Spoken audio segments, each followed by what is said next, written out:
Luke Abrams pulled into his designated parking spot at work and waited for the Grateful Dead's song Ripple to finish playing before he turned off the car and opened the door. He looked up at the neon sign above the building's entryway and felt a sense of pride at seeing Abrams Manufacturing above the doorway. The security guard at the door greeted him as Luke made his way to his top-floor corner office. It had been 10 years since Luke had developed an efficiency control and monitoring instrument for HVAC systems, which had now captured 80% share of the controls market. They had developed many other control and measurement systems in the years after, but this remained the cash cow and gave him and his employees a very good living. He had developed a profit-sharing system 5 years ago that had helped him motivate and retain excellent employees, and with the profits driven by their various patented instruments, each employee enjoyed a 401k with 100% match to 6%, and a 15% profit-sharing year-end distribution. In the exceptional years, they could also get a 10% after-tax take-home bonus. His CFO told him the value of the company now stood at $20 million, and not a month went by that some firm or venture capitalists wanted to discuss buying the business. Luke wasn't interested as he loved the work, the business, his team of people, and he saw no reason at this young age to cash out. Life was good. His home life had been excellent through the years. He and Becky, his wife of 14 years, had struggled at first when he started up the business, but now lived very comfortably. Becky worked part-time as a marketing consultant and many times worked from home.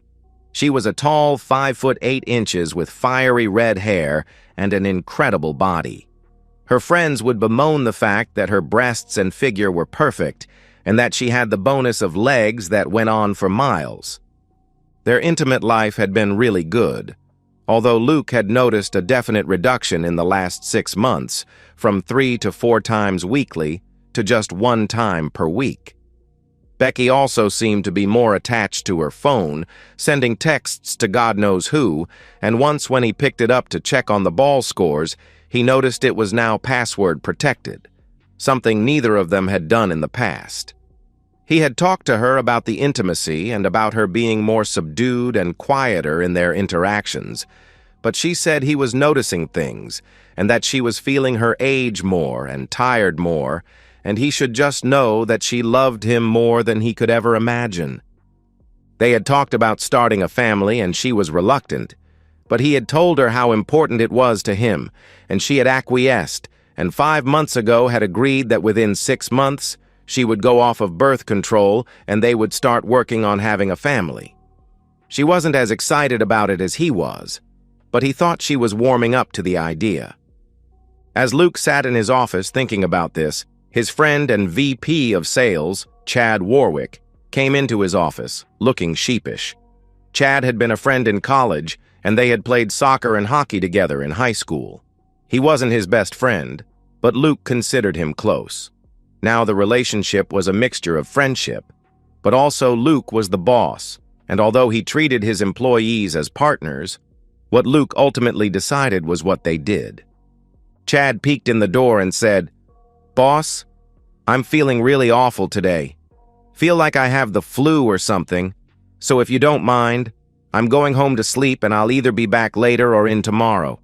I'm done with the proposal for the new convention center's HVAC controls and sent it off, so my plate is clear for the next several days. I'll see you tomorrow." "Okay, Chad, hang in there and hope you feel better." With that, Luke did his management by walking around the loop and going through the sales and marketing offices and the HR group, and then out into distribution and manufacturing, where he loved to spend time talking with and getting ideas from the factory floor staff. This was a ritual that he did every couple of days, and it usually took him an hour or more. But time to get back to the office for some strategy work. Luke decided to do more work on a new business line he was thinking about creating and opened up his workstation to pull down the files. He noticed that he had the old version and remembered that he had worked on it over the weekend and had saved the files to his home computer instead of signing on via VPN and uploading it to the company server. He figured he could talk Becky through calling the file up and emailing it to him instead of making the drive home. He tried calling the home line and it went to voicemail. He tried calling Becky's phone and it was turned off, which he found strange given it was a workday for her. Well, he thought, guess I make the 20-minute drive. Luke was enjoying the weather and some good tunes on NPR when he turned onto his block and drove up to his house. He noticed a car in the driveway that looked familiar, and it didn't take him long to figure out that it was his friend Chad's Lexus. Luke parked on the street and walked up the drive and quietly opened the front door. The first floor was quiet, and no lights or radio were on. Becky wasn't in the study at her desk.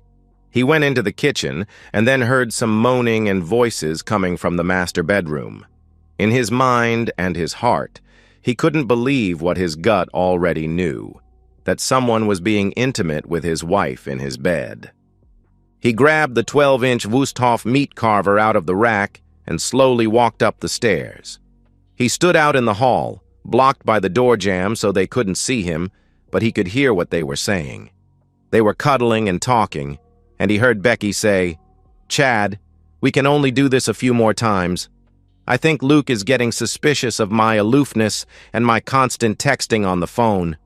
And I haven't been intimate with him more than once a week because I feel so guilty and it feels so wrong to be with you, and then him the next day. I have loved our little fling for the last 4 months. It's been my self-indulgent treat to have forbidden and illicit relations before I commit myself to going off the pill and trying to have a family. So, now I want you to be with me like you never have, as there will only be this time, and then the Denver conference, and then we are done." Luke remembered that Becky told him she was going to a marketing conference in Denver in 2 weeks, and he quickly realized it coincided with a sales conference Chad would be attending in Denver that same weekend. Luke was crushed at what he heard. He pulled out his phone and started the video as he peeked slowly around the door jamb. His wife Becky was now on top of his friend and employee Chad, moving with great energy. Luke was panting and saying, "You love it when I'm with you in your marriage bed, don't you? You can't get enough of me and no one can please you like I do. Say it, damn it." At that point, Luke walked into the room, still filming with the phone in one hand and the knife in the other. He grabbed Becky by the hair and pulled her up off of Chad, turned her around, and pushed her onto the bed beside him. At first, she screamed and yelled until she saw it was Luke, and then her eyes went wide and her mouth flew open and she screamed, "No, no, no, dear God, no, Luke, it isn't what you think. It means nothing." At this point, she tried to stand up and come to Luke as Chad tried to move to the end of the bed and stand, but Luke held out the knife and yelled, "Both of you sit back on that bed and shut the heck up, or you'll find a 12-inch blade in your chest. Sit down now." They both sat down and pulled the sheet up. Becky started to sob uncontrollably, and Chad started to say to Luke, "Boss, really this was nothing. Just physical. Just a diversion for us. It doesn't mean anything." Becky jumped in and said, "Luke, I love you." This was only meaningless physical relations with Chad. "It doesn't change anything about how I feel for you. It was just a last-time fling for me to sow some wild oats before you and I settle down and start a family. Please, Luke, this is nothing. Send Chad away and come and cuddle with me and I'll make it up to you." Luke looked at her as if she had lost her mind. He was incredulous about what she just said. "Becky, it didn't mean a thing? Well, I guess you proved that our marriage didn't mean a thing to you. I guess you just demonstrated that you have no respect for me and that I was a fool to trust you loved me. How could you possibly say you love me when you're being intimate with my employee for months and in my own bed? You want me to cuddle with you. I can barely stand to look at you and I'll never touch you again. That much is for goddamn sure. Now just sit there and shut the heck up, you pitiful woman." Becky recoiled at the sight of his anger and his pain. He had never talked to her like that. In fact, he had practically worshipped her in their marriage and treated her with love and respect, and his response cut right into her soul at what she had done to hurt him. With that, Luke made a quick call, and as the other party answered, he looked at Chad and said, "Janie, this is Luke. I'm sending you a video of your husband, Chad, being intimate with my wife, Becky, in my bed. I don't know if you knew he was cheating on you and your children, and I'm just so sorry to have to tell you." Luke paused for a few minutes before he hung up and then told Chad, "She says don't bother coming home. Evidently, this isn't the first time you betrayed your life and your kids. Now you can add that you betrayed your friend and your boss and ruined both my and your marriages. What a worthless person you are. I'm going to give you one chance to save your job. Tell me exactly when this started and how many times you two have been together." Becky looked at Luke and said, "No, Luke. Don't make us go over that. It doesn't matter, it means nothing, and it stops right now. Please." The look Luke gave her of hate and pain made her recoil further back, pressed into the headboard, and she had to avert her eyes. She continued to cry and weep as Chad responded to Luke. "Luke, please, don't throw away our friendship over this, and don't let it affect the good job I have been doing for the company. Becky means nothing to me, and I mean nothing to her. We were only enticed by the physical lust of an illicit affair. This is the 4th time we have met. The first time we were both in Denver on separate conferences, and I knew she was going to be there from a discussion we had at the company BBQ. So I got her number and called her up the first night to go to dinner. Well, we ate, drank heavily, and danced and really felt a spark for each other, so that night and the next, we went up to my room and were intimate. Then about 1 month later, Becky called me up and told me you were going out of town for the day to visit a new construction site, and she asked me to come over. We ended up in your room, and she seemed to get off doing it in your marriage bed. 3 weeks later, we got a room at the Hilton and had a noon lunch meeting and were together there. And now this time, when she called me and asked me to call in sick and come over and be with her because she was so incredibly aroused. We were going to make the next conference in Denver next month the last time and spend 3 nights together trying to get this out of our system. We have both been feeling guilty and shitty about doing this to you and to my family. Becky knows you want to have kids, and she told you she would go off the pill and work on having a family, so we decided this is it, and we were going to recommit ourselves to being good married spouses. I'm so sorry, Luke. Looking back, I knew this was so wrong, and now I have destroyed my marriage and possibly your marriage and my career unless you can forgive us." Becky looked at Luke and said, "Yes, Luke. I was so caught up in the excitement of a clandestine affair. It wasn't anything about you, Luke. I love you. I've never loved anyone but you, and I want to have a family with you and grow old with you. You treated me like a queen. Being with Chad was fun, but it was nothing compared to being with you. Please don't throw me and our marriage away over a mistake. It meant nothing." Luke looked at her and screamed, "Nothing? It means nothing? Do you even know me? How can you possibly think that letting another man be intimate with you would ever mean nothing to our marriage? How do you think I could ever get past the hurt of being cheated on? Get past the lies and ever trust you again? How could you possibly think that I would ever want to touch your cheating body again? How do you think I could ever have the same spark, bond, and love that I had for you after you disrespected me this badly? How can you not see the strain it had already put on our marriage? The lack of talking and communicating, the reduction of intimacy and turning that intimacy into just mechanical actions for you, something to get checked off your to-do list. A mistake might be one drunken night, but planning and executing meeting at out-of-town conventions and at our home is an affair, not a mistake. What the heck is wrong with you?" Becky was beginning to understand for the first time what she had done. She had convinced herself this was a meaningless physical relationship, and it wouldn't damage her relationship, maybe would even make it stronger. But as Luke talked, she did understand that she had pulled back both emotionally and physically from Luke. She didn't understand why, as she loved and wanted only him. Maybe it was the guilt that she tried to keep buried, eating away at her and her relationship. She thought that she would never be found out. Luke trusted her so much. She could see that that trust would never be the same. She thought if she was caught that Luke loved her so much, he would forgive her, and she would quickly make him forget by being a loving and caring wife and having a family. She now understood how she had been lying to herself, rationalizing that everything would be better and fine so that she could justify having her last fling before a family. She had fooled herself that she deserved this, and it would make her a better wife. Now she was seeing how much pain and disrespect she had heaped on the man that she loved so much and wanted to have his babies and a long and happy life with. My God, she thought, have I ruined this? How do I get us past this? All she could do was look at Luke and say, "Please, Luke, please forgive me for how I have hurt you. I didn't think enough about what I was doing. I didn't know it would be so devastating. I never meant to disrespect you. I never wanted to hurt you as much as I now realize I have." Luke held up his phone and played back part of the video where she was breathlessly saying, "Yes, Chad. No one makes me feel the way you do. Don't stop."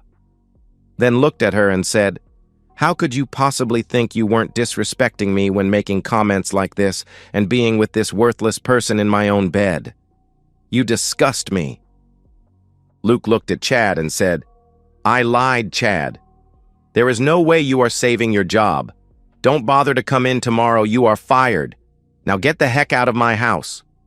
Chad moved to the end of the bed and started to get up, and so did Becky, but Luke yelled at her and said, "Stay there in those soiled sheets, you cheater, and don't move." She shrank back into the bed as she saw the pain and hurt in Luke's face turn into a look of anger and pure hatred. My God, what did I do to hurt such a good man and turn his love for me into hate? Chad grabbed his clothes and flew down the stairs and out the door and sped away in his car. Luke looked at Becky and started to cry. She rose off the bed and tried to come to him and hug him, but he looked at her body in disgust and turned away and held up the knife between him and her so she wouldn't approach him. She looked down at herself and saw evidence of their intimacy and saw herself the same way Luke did, as a gross, cheating, lying person who betrayed everything that was sacred in her relationship. She broke down crying and ran to the bathroom, locked the door, turned on the shower, and sank to the floor. She hoped that perhaps if she gave Luke space, he would calm down and they could talk through this. It was her only hope. She cried and washed herself for the next 30 minutes. When she had washed herself and dried off with a towel and put on her robe, she quietly opened the bathroom door, worried about another torrid yelling attack from Luke, and knowing she deserved every bit of it. But the room was quiet. She peeked out into the hallway, and the house seemed quiet. She yelled out, "Luke, I'll make up the spare bedroom for you and stay away from you for as long as you want until you calm down enough to let me talk to you and explain my actions and beg for your forgiveness." She heard no response. She turned back to the master and saw that Luke's dresser drawers were opened and empty, and most of the clothes in his closet were gone. The 2 large suitcases from the closet were gone. She then turned around and saw the 12-inch butcher knife buried to the hilt through her pillow and into the mattress. She realized Luke was gone and could only hope he would stay safe, not harm himself, and take her calls when he calmed down in a day or two. She walked into the spare bedroom, threw herself on the bed, curled up into the fetal position, and cried herself to sleep. Luke went to his office and ended up spending a very restless night on the couch in his attached conference room. He notified HR and security about the termination of Chad. Later that morning, Chad did show up on site, assuming that Luke had cooled off and fired him only in the heat of the moment. But Chad was surprised when security took his badge and escorted him out to his car and told him that if he were to show up on site again, the police would be called.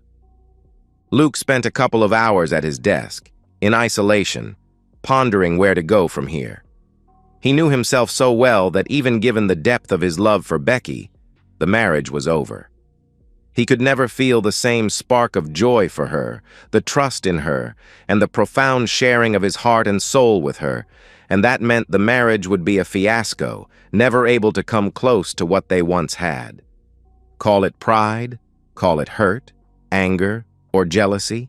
It didn't matter what you labeled it. He had been so disrespected that he knew she couldn't really have the love and connection to him that he deserved and wanted in a life partner. Moving forward with a plan for kids and family would be folly. It was over. Luke called in his CFO, and they went through 4 hours of very detailed discussion about the value of the company and what Luke had decided to do. His right-hand financial man was stunned after hearing about Chad and Luke's wife, Becky. He pleaded with him to not do anything rash, to allow his anger and pain to subside for a few weeks and then decide what he wanted to do. But Luke's mind was made up. Becky woke up that morning, and the pain and hurt that she had seen in Luke's face quickly descended on her as she became fully conscious. My God, how could I have been so stupid? Some mediocre physical relations with someone I barely like, much less love, may have destroyed my marriage to the only man I really have loved. What is wrong with me? She was determined to fix this, to get Luke back, to get them both back to the way they were before she was stupid enough to have an affair. She was sure that Luke loved her so much he would never leave her. Even though she had promised him some time to sort himself out before she contacted him, she couldn't keep herself from calling his cell. It immediately went to voicemail, so she left him a message. Luke, I am so very sorry. I love you so much, and I know I have hurt you, and I am so ashamed. But Luke, you love me and I love you, and we can get past this. I will do anything you want to make this go away. I promise I will be the best wife and mother you could hope for. Please come and see me or call me. I need you. Please talk to me, Luke. There was no reply from Luke that day or the next day. The third day she called his office and got his executive administrator, Brenda. Brenda was very close to Luke, idolized him in fact, and Luke had confided in her what had happened between Chad and Becky. Brenda picked up the call from Becky and told her in no uncertain terms that Luke was busy, had instructed her to not put through any personal calls to him, and that he would appreciate being left alone until he was ready. Becky assumed she meant ready to talk, but she hadn't really said that. Well, for now, Becky knew that Luke needed time and had asked for time. Becky got a call from Chad and now knew that Luke had indeed gone ahead with the termination of his job. She also heard that Chad's wife had kicked him out and he was back staying with his parents. He hinted that he would like to come over and talk to Becky about getting Luke to forgive them, but she told him to get lost and that she never wanted to talk to him again.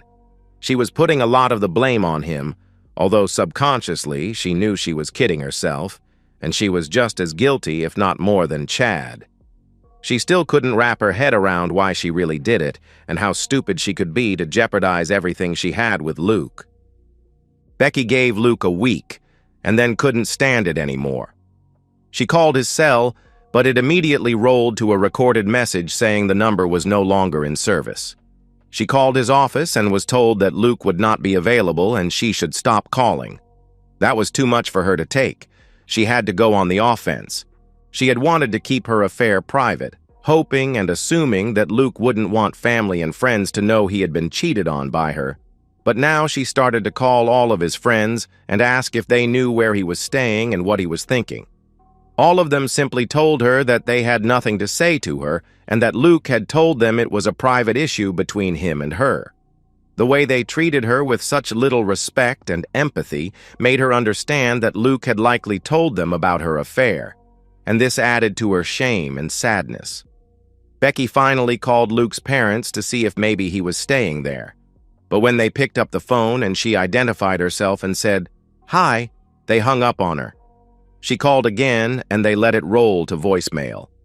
She got in her car and drove to Luke's manufacturing company and persuaded security to let her into the lobby. They called down Luke's executive assistant, Brenda, and she walked up to Becky and asked her bluntly what she wanted. Becky was close to tears and said, "I want my husband to come down here and talk to me right now. He needs to respect his wife enough to talk to her and enough to let me explain." Beth just looked at her and said, "He needs to respect his wife, just like she respected him and their marriage? Maybe you need to think a lot harder about what you have done. Regardless, Luke no longer works here. He has sold the company and left the area and has been very specific about not forwarding any information on his current state, well-being, or location to you. Now please leave or I'll have security escort you off the premises." Becky rushed home in total confusion. Sold the company? He would never do that. Left the area? Why wouldn't he talk to her? She got on her email and tried to write him a long letter of apology, but when she sent it to both his personal and work email addresses, it bounced back as an invalid address. She tried his parents again, but they had blocked her number. She went back up to the spare bedroom and collapsed on the bed. For the next 4 weeks, Becky lived like a zombie. She had heard nothing from Luke, no word on where he was or how he was dealing with their marriage. In her frustration, she hired a private investigation firm, and they eventually sent her a report with limited information.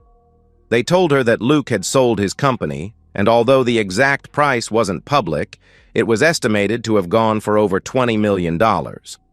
They told her that he had closed all of Becky and his joint accounts and credit cards, canceled his phone and internet and email, sold all of his possessions of value, and had evidently left town. They told her that Luke had paid off the mortgage to the house and put the deed in her name. They had been unable to get any of his friends, workmates, or relatives to tell them anything about his location or how to contact him. 8 weeks after Luke had left, a man came to the front door and handed Becky a manila envelope. She could see it was Luke's writing on the address label, and she ripped it open hoping for some information. The first thing that fell out as she opened the envelope was his wedding ring, then some documents, and then a photograph that was cut into strips. As she pieced together the photograph, she quickly saw it was their wedding portrait that had been sent through a shredder. She broke down and cried for several minutes until she was able to open the rest of the contents of the envelope. There were legal documents and a written letter. There was also a USB stick in the envelope. She grabbed the letter and began to read it. "Becky, I know you wanted to see me, talk to me, and you were confident that we could get past your affair. You considered it just meaningless physical relations, a mistake, something that I should just forget, and that we would go back to the marriage we had before you decided to break our wedding vows and my trust. I was amazed that you could kid yourself into thinking it would ever be the same, or even close to the same. I know that you could never have loved me, at least the way I loved you, to be able to cheat on me like that. You didn't seem to understand the hurt and pain that you caused. No one has ever hurt me that badly, and for it to come from the woman I loved more than life itself was too much to ever forgive.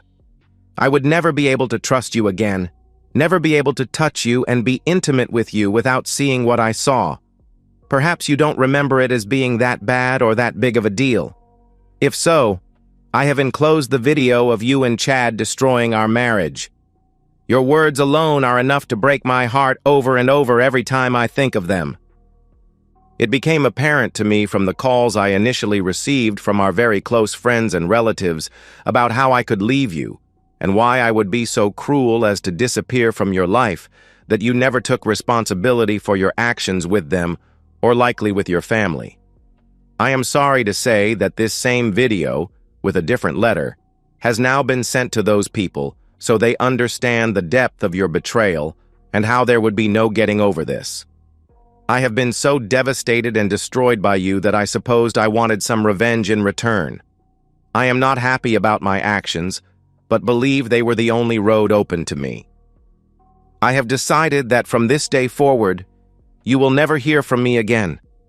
You will never see me again. And I will never return to our house, our town, maybe even our state. I guess I will never understand why you did this. If it was something missing in me that drove you to this, or if it was something missing in you. I hope you figure it out before having another serious relationship, and I hope that you remember my pain before you would ever consider cheating on anyone again. I hope that someday in the near future, I can get past the pain, humiliation, and disrespect you have put me through, to remember the earlier times in our relationship that were filled with love. I hope that sometime, instead of the hate I feel for you, I can feel at least indifferent, or if I become truly the man, I would like to be perhaps I can find forgiveness or understanding. Regardless, you will never see that day. Perhaps you don't really care at this point. I guess I'll never know, and that is something I too will live with. Goodbye. The last set of documents in the envelope were entitled Divorce Dissolution, but at that point Becky couldn't see through her tears and she slumped to the floor. It had been 5 years since Luke had disappeared, and true to his letter, Becky had not heard a word from anyone about his health, his spirit, his location, or his life. Luke had been quite generous in the divorce decree, offering her $1 million and the house and possessions in lieu of any ongoing financial support. Her lawyer told her it was the best offer she would get, as the $22 million that Luke sold the company for was not held in the United States and would never be available for any court-ordered restitution anyway. Becky really didn't care. In her mind, she deserved nothing, and she would never fight anything that Luke had decided was fair. Her life had been very rough at first, as her friends and family saw the devastating video of her being with Chad in her marriage bed. She understood how much she had really hurt Luke, and how she had driven him to hurt her back by sending out the video. She also understood it was a quick way to stop anyone from asking her or him about what happened and if they could get back together again. She had felt extreme humiliation, embarrassment, and hurt in having her friends and relatives see that, but she understood it still wasn't as bad as what seeing and hearing that had done to Luke. She lived with her shame, and at her parents' urging, had decided to go to a therapist to work on her sorrow and her depression and try to turn her life around from the gloom that hung on her like a coat and affected her in every aspect of her life.